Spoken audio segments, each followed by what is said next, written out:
Good evening friends, मैं Sandeep Singh. Welcome to my YouTube channel Sandeep crazy stock.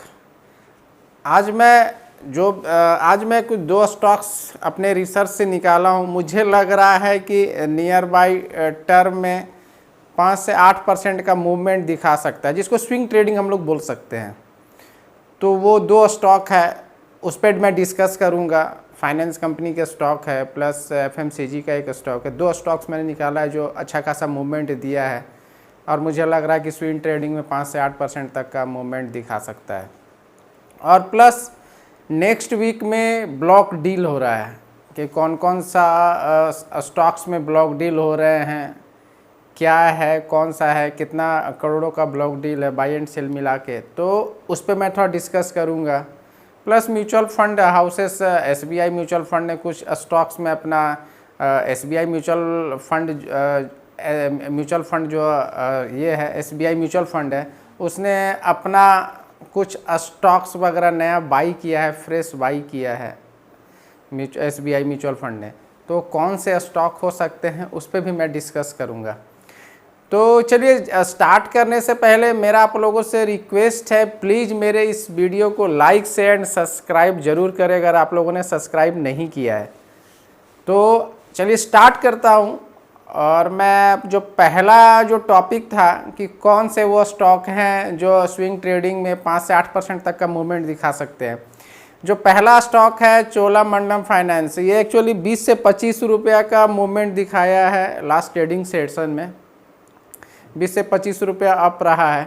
ये बार बार आप देखोगे इसका फेबोनाची जो रिटेस्ट कर रहा है 38.2% के अनुसार से बार बार ये रिटेस्ट कर रहा है अप साइड की ओर जाने के लिए।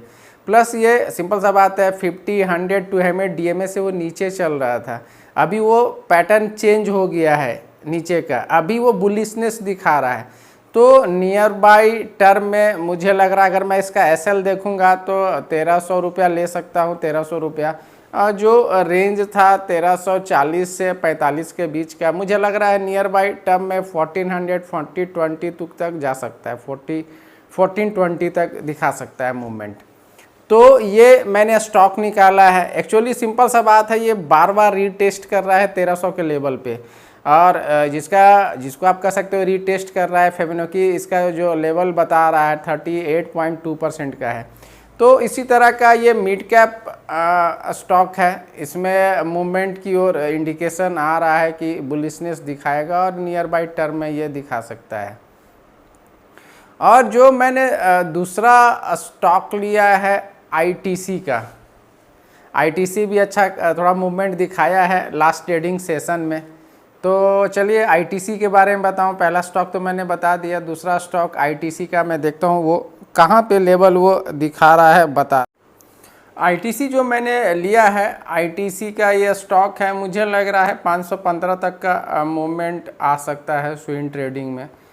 और इसका मैं अगर एसएल लेके देखता हूं तो 480 से 480 से 485 उसके पीछे का रीज़न है। काफ़ी समय से ये नैरो रेंज में घूम रहा था, कंसोलिडेट कर रहा था। और आप इसका आरएसआई 14 देखोगे तो बार बार 14 आके सपोर्ट कर रहा था, जिसके कारण वो बुलिशनेस का इंडिकेशन कर रहा है। तो इसीलिए मैंने इसको सेलेक्ट किया है। अगर आप इसका सिंपल 510 का लेवल अगर ये टच करता है तो फिर 515 तक का ये मूवमेंट आसानी से ये दिखा सकता है। क्योंकि अगर 200 शॉर्ट टर्म में देखोगे तो 20 डे डीएमए के अनुसार से बार बार 489 वो टच कर रहा था। अभी वो स्टॉक आरएसआई 14 के अनुसार से अभी नया हाई बनाया है, और ये जब ये नया हाई बनाया है 14 के अनुसार से, तो ये आने वाला समय में और भी बुलिशनेस ये दिखा सकता है। नया अभी आप देखोगे इसका वीकिंग क्वार्टर आरआरजी भी ऑलरेडी मूव कर रहा है। एक्चुअली आरआरजी जो इसका लेवल था वो भी बुलिशनेस की ओर इंडिकेट कर रहा है। आरएसआई अगेंस्ट बॉर्डर लाइन पे अगर आप देखोगे तो सारे तरफ से इंडिकेशन, अगर ये सिंपल सा बात है, ये स्टॉक 50 डीएमए एंड 200 डीएमए से ऊपर है, तो इस कारण से ये भी बुलिशनेस का इंडिकेशन की ओर दिखा रहा है कि स्विंग ट्रेडिंग में मुझे लग रहा है कि ये मूवमेंट दिखा सकता है। प्लस ये जो भी सारे स्टॉक है रेज्यूम, अब काफ़ी समय से तो सिंपल सा बात है नैरो रेंज में कंसोलिडेट फेज में ये घूम रहा था। RSI भी उसका 14 में आप देखोगे तो लेवल भी बुलिशनेस का इंडिकेशन कर रहा है। तो जब भी कोई भी स्टॉक घूमता है नैरे रेंज में और जब वो सिंपल सा बात है प्रोलॉन्ग्ड बनाता है कंसोलिडेट फेज से ऊपर की ओर आता है, तो एक नया इंडिकेशन दिखाता है कि शॉर्ट टर्म में 5 से 8% तक का मूवमेंट दिखा सकता है। तो मुझे लग रहा है ये 5% तक का मूवमेंट तो कह सकते हैं कि इंडिकेशन दिखा सकता है, इसलिए मैंने इस स्टॉक को लिया है। अगर आप ये स्टॉक का अगर मैं देखता हूँ लास्ट क्लोजिंग इसका क्या रहा, 10 रुपया अप रहा है लास्ट क्लोजिंग, और 2% के ऑलरेडी 2% के ऊपर इसने 2% के करीब में इसने क्लोजिंग भी दिया है, अप रहा है 2%। प्लस इसका वॉल्यूम भी इंक्रीज हुआ है। दोनों स्टॉक में वॉल्यूम इंक्रीज होने के साथ साथ ही बुलिशनेस का इंडिकेशन कर रहा है। प्लस सिंपल सा बात है, अगर 100 डेज 50, 100 एंड 200 के ऊपर से कोई भी स्टॉक आने लगता है तो वो एक बुलिशनेस का इंडिकेशन दिखाने लगता है। तो इसलिए इस 2 स्टॉक्स को मैंने लिया है। और चलिए, मेरा और जो दूसरा टॉपिक था कि इस वीक में कौन कौन से ब्लॉक डील हो सकते हैं। चलिए, उससे पहले जाने से पहले मेरा आप लोगों से रिक्वेस्ट है, प्लीज़ मेरे इस वीडियो को लाइक शेयर एंड सब्सक्राइब ज़रूर करें और अपने फ्रेंड को भी शेयर करें। तो चलिए स्टार्ट करता हूँ अगेन। दूसरा जो टॉपिक था अपना कि दूसरा मेजर एक्शंस। अब सिंपल सा बात है, ब्लॉक डील हो रहा है तो मेजर एक्शंस भी दिखेंगे। हमको लग रहा है इन्फोसिस, सुजलॉन, इस सब में मेजर एक्शन दिख सकते हैं।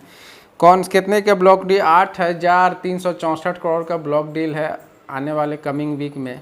इसमें आप देखोगे सुजलॉन है, फर्स्ट क्राई है, इन्फोसिस, ये सब में मेजर एक्शन से दिख सकते हैं। सिंपल सा बात है, लार्ज कैप में जो लार्ज कैप में 15 कंपनियां हैं, लार्ज कैप की 15 कंपनियां हैं जिसमें ब्लॉक डील है। वो कितने का है? 5,077 करोड़ का। तो इसमें क्या है, इंडिगो हो गया, इन्फोसिस हो गया, HDFC बैंक है, टाटा कंसल्टेंसी है, सबका अलग अलग ये है सिंपल सा करोड़ों में। इन्फोसिस का है 786 करोड़ का है ब्लॉक डील, HDFC बैंक में 402 करोड़ का है, TCS का है 398 करोड़ का, तो रिलायंस इंडस्ट्रीज़ में है 390 करोड़ का, TVS मोटर में है 294 करोड़ का, चोलामंडलम फाइनेंस में 255 करोड़ का ब्लॉक डील है। और भी बहुत सारे हैं, ट्रेंट है, HCL टेक्नोलॉजी है, मैनकाइंड फार्मा है। तो ये सारे स्टॉक्स हैं जिस पे ब्लॉक डील होना है नेक्स्ट वीक को। ये ब्लॉक डील है जिसमें मैंने तो अभी डिस्कस किया, बाई एंड सेल मिला के ही है ये सारे ब्लॉक डील्स। ये सारे डेटा है, बहुत सारे और भी है। जैसे आप देखोगे मिड कैप सेगमेंट में अगर आप देखोगे, लार्ज कैप में ना सुंदरम फास्टेन है, साइज है, सुंदरम फाइनेंस है, वोल्टास है, मुथूट फाइनेंस है, अदर्स, ये सारे जिंदल स्टेनलेस स्टील है, ये मिड कैप में है। ये सारे स्टॉक्स वगैरह मिड कैप में है, जिसका मिड कैप का अप्रॉक्स 1,567 करोड़ का ब्लॉक डील है। इसके बाद स्मॉल कैप में अगर आप देखोगे ब्लॉक डील है 1,720 करोड़ का। टोटल मैंने 8,000 बताया था, 8,364 के करीब में।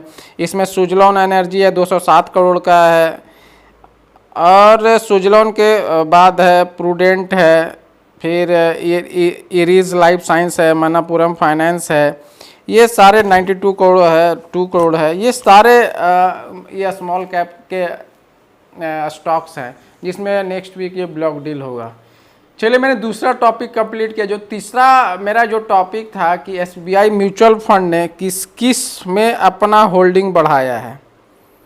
भैया कौन सा वो म्यूचुअल फंड है जिसने सिंपल सा बहुत सारे अपना होल्डिंग बढ़ाया है। SBI इतने बड़े म्यूचुअल फंड है जिसका आप जानते हो। इसमें कौन कौन से स्टॉक्स हैं? ITC है, इन्फोसिस है, HDFC बैंक है। HDFC बैंक में बढ़ाया है लास्ट वीक में 0.6% वेटेज किया है, रिलायंस में 0.5%, एलोकेशन टोटल 6.4% इन रिलायंस का है, और HDFC में 8.1% का है एलोकेशन।